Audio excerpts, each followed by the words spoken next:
இயற்கையை வெல்வதற்கே மனிதன் பிறந்திருக்கிறான், அதற்கு பணிந்து போவதற்கல்ல.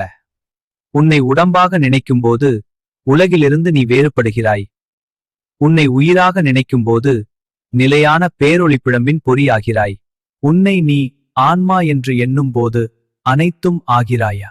நாம் உடம்பு என்று எண்ணும் மனமயக்கமே தீமையின் வேர். முதற்பாவம் ஒரிஜினல் சின் என்ற ஒன்று உண்டானால் அது இதுவே. கடவுளை விளக்குவது அரைத்ததையே அரைப்பது போன்றது. ஏனெனில் அவரை மட்டுமே நாம் அறிவோம்.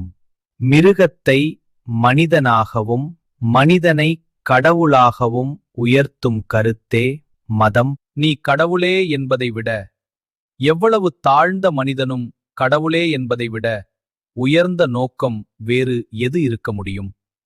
மன உலகில் சாட்சியாக இருப்பவன் மிகவும் பலவானாகவும் விஞ்ஞான ரீதியாக பயிற்சி பெற்றவனாகவும் இருக்க வேண்டும். இந்த உலகம் பெரியதொரு பயிற்சிக்கூடம். நம்மை வலிமைப்படுத்திக் கொள்வதற்கே நாம் இங்கு வந்திருக்கிறோம். கல்வி என்பது உள்ளிருந்து வெளிப்படுவது. அது தானே தன் இயற்கையை விரிவாக்குகிறது. தடைகளை மட்டுமே நீ விலக்க முடியும்.